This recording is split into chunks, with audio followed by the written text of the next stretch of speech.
So market data estimates that the US self-improvement market is worth $11.6 billion in 2019, and it is expected to grow to a $14 billion market by 2025. People spend money for their well-being and mental health on books, courses, supplements, self-care products, and various membership services. But being this big of an industry and as self-improvers investing our time and money on it, do we really understand self-help? Because we see people giving up on this self-help thing. We have heard people saying that they have done everything that they could, but there's still no change. And we see others criticizing self-help and call it useless and tell others that it is ruining their lives. So, what is the point of self-help? What is the psychology behind it? And how can we use it to actually improve our lives? So let's start from its origin. So through the research that I have done, self-help advice and guidance has been around for 1,000 years. I couldn't really find where and when it began, but I've got some big names. So in one article it says the earliest progenitor of self-help books was an ancient Egyptian general called Sabite, and it means teaching. It is an instructional literature on life. And then we can mention the Stoics and their term eudaimonia, the condition of human flourishing or living well. So again, in my research, there are 4 big names that keep popping up, and in this video I'm going to be focusing on these 4 people's teachings that can make us study the psychology behind self-help. One is Ralph Waldo Emerson, American philosopher and writer. And then there is Samuel Smiles, who wrote the book Self-Help. It is believed to be one of the earliest self-improvement books. And then there is Benjamin Franklin. He's thought to be the father of self-help. And fourth one, Dale Carnegie. And he's also another one to be named the father of self-help. And we have all heard about his book, How to Win Friends and Influence People. Over 30 million copies have been sold worldwide. So what is self-improvement for Ralph Waldo Emerson? Let's start from him. And let's start from his essay Self-Reliance. Now, that's where self-improvement should begin. From learning self-reliance and believing in your own thoughts. Have you ever been in a class and the teacher asks a question and you want to answer, you want to say something, you want to raise your hand, but you're just afraid. And someone raised their hand and answered the question, and you realize that it is the same answer that you thought. You are afraid to raise your hand because you are afraid of making a mistake, but that person was courageous enough to make a mistake. This is an easy example. There are big things in life that you completely miss just because you don't believe in yourself. To believe your own thought, to believe what is true for you in your private heart, is true for all men. This is a quote by Emerson that started the essay. So from his point, the psychology behind self-help is the need for self-reliance, to rely on oneself. So the quote amplifies that whatever you believe that is true for you, if you have the right confidence and attitude, everyone is gonna bang to that. The only thing that you're lacking to make that happen is a lack of confidence on yourself and conformity. It is easy in the world to live after the world's opinion. It is easy in solitude to live after our own. But the great man is he who in the midst of the crowd keeps with perfect sweetness the independence of solitude. Ralph Waldo Emerson. To stand your ground, even if society is telling you to go the other way, is so powerful, so powerful. And if you see the greatest people in history, they all have no ears for the naysayers. So real self-improvement, self-help is that. First, you desensitize yourself from the society's false beliefs. What are the things that you bluntly believed that are either false or are not serving you anymore? And then, you consciously change them. I remember one day I was talking about my goals with someone, and they told me that my goals are not realistic and I should change them. And by the way, they were pretty much logical about it. They told me all the social norms and the social political things that were going on at that time to why my goals are not going to be reality. But guess what? I didn't even for 1 second, let that opinion affect me, because I know that in order to improve my life, I need to be self-reliant and trust myself, trust my own thoughts. That's what Ralph says. You need to have a godlike, heroic trust in yourself. He says, whatever you do, you need courage. Whatever course you decide upon, there's always someone to tell you that you're wrong. There are always difficulties arising that tempt you to believe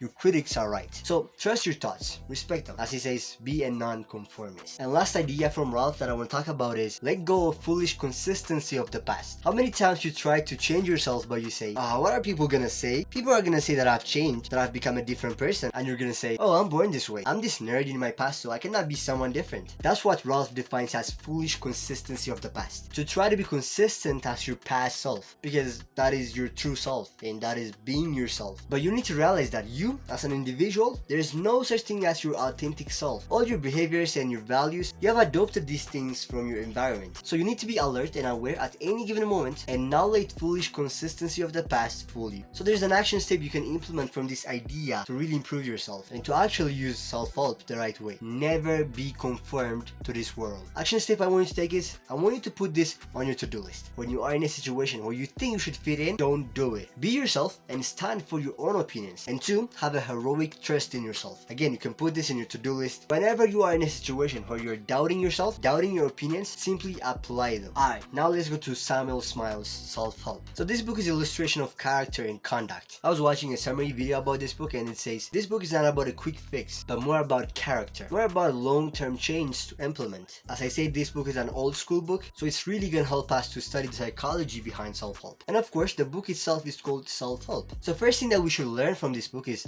the idea that we are our own best helper. Samuel has this quote in the book, "Heaven helps those who help themselves." This is literally what the book is about. Self-help. Helping yourself. Digging by yourself. You don't need anybody to tell you what to do. This is the same as the previous point we talked about from Emerson, being self-reliant. This is the secret behind self-help. The psychology of self-help is to train yourself and prepare yourself so that you can be strong when hardship comes, when life gets hard. He also has this idea of moving ourselves. If you want to move the world, move yourself first. Again, this is the idea of self-help. Starting from yourself and being the change that you want to see in the world. And then the other thing that I want to talk about from Samuel Smiles is self-control and willpower. This is the backbone of your self-development journey. Samuel says, self-control is your ability to put your attention where you want, when you want, and get yourself to do what you need to do when you need to do it. Some powerful stuff right there. Train your willpower to control yourself, to push yourself to do the right things, and resist from doing the bad things. And last idea from him with action step is time well spent. He says, with perseverance, the very arts and inch of time may be worked up into results of the great value. An hour every day withdrawn from frivolous pursuits of world, if profitably employed, enable person of ordinary capacity to go far towards mastering science. No explanation. For Samuel, true self-improvement is a time well spent. So action step is, for 1 hour every day, do something productive in place of the ordinary things that you do every day. Alright, now let's study the psychology behind self-help, the psychology behind self-improvement from the man that is called the father of self-help, Benjamin Franklin. He's thought to be the first success in self-development coach, and he had laid the path for aspiring coaches and self-help gurus. And of course, he also signed all 3 documents that freed America from Britain. And he was a scientist. But here, what I want to talk about is his mentality on self-improvement. So let's use his 13 virtues to live by from his autobiography. I'm not gonna cover all 13, so let's pick the 6th one since it aligns with the previous ideas that I mentioned. Industry, it says, lose no time, be always employed in something useful. Cut off all unnecessary actions. Yeah, again, this is one self-improvement virtue that's been talked about for years. Time management. And he also said, early to bed, early to rise. Makes him unhealthy, wealthy, and wise. He's an advocate of waking up early. And if you read his autobiography, he's insanely productive. So one thing we can take from him is respecting time and living with virtue. So action step that I want you to take to practice is have virtue to follow. So write down 5 to 10 virtues and follow them. And of course, one has to be to never procrastinate. And then add whatever you want, whatever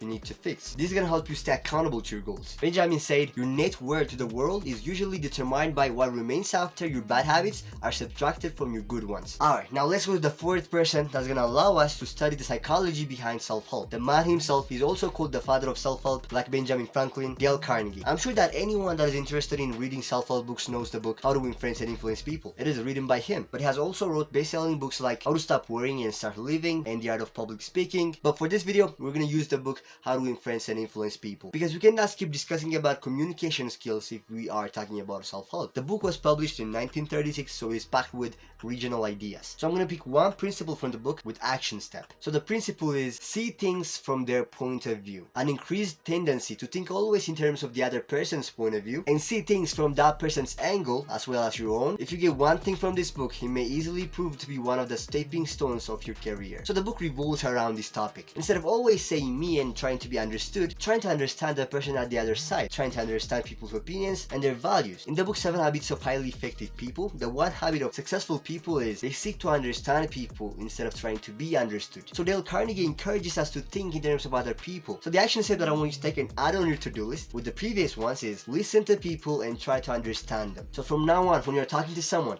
if you're in a situation where you have a different opinion from that person, instead of trying to be understood, seek to understand. Try to be in their shoes. Try to think in terms of them. I'm telling you, your communication and your communication skills are gonna get so much better when you stop trying to prove your points and just try to understand other people. Alright, so study these 4 people that I talked about in this video, because the people and their values and their wisdom is old school, original, packed with value. So this is the psychology behind self-help. If you have to take one thing from this video, I want it to be this. Self-help is helping yourself, being self-reliant. So the videos are not gonna do anything for you. You gotta put in the work, take action, implement the tips that you learn, and as Emerson says, be self-reliant. Thanks for watching. Ciao.